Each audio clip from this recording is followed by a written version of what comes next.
The Bumblebee Queen.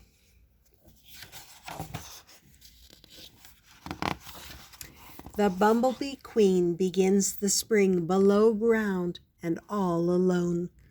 Bumblebees are native to North America, South America, Europe, and Asia. There are 250 bumblebee species. There she is down in her burrow. She digs out, she flies. Hungry, she seeks flowers. She drinks nectar with her long, hairy tongue. She begins to search behind the barn, beyond the lake. She buzzes around the bushes, between the fields. Bumblebees rarely sting, but they will sting in defense and can sting more than once. See their stinger down here?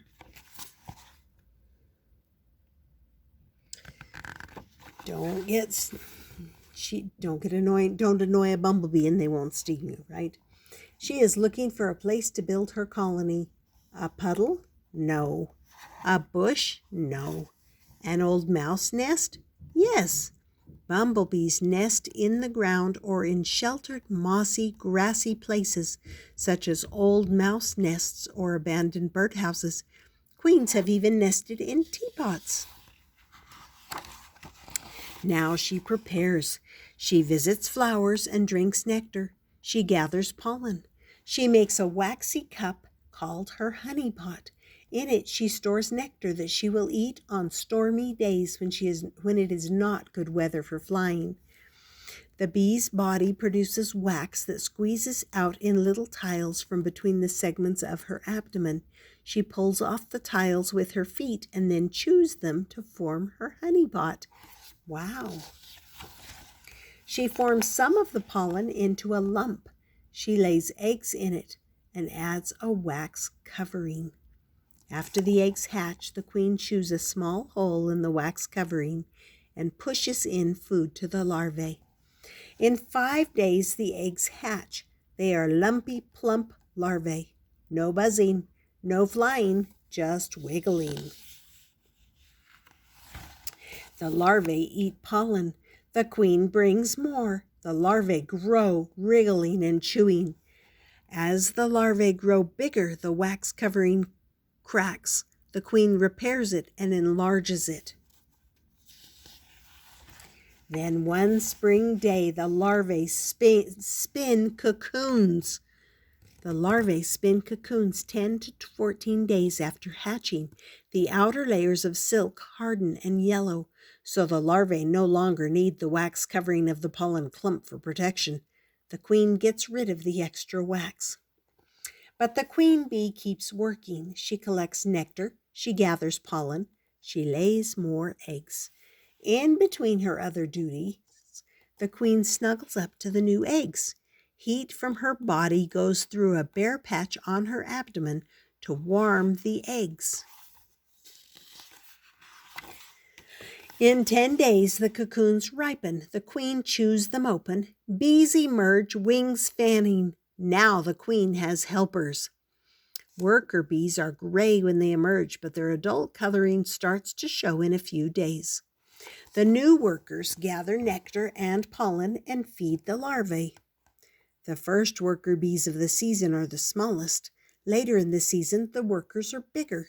This may be partly because as the colony grows, more workers can gather more food for the larvae.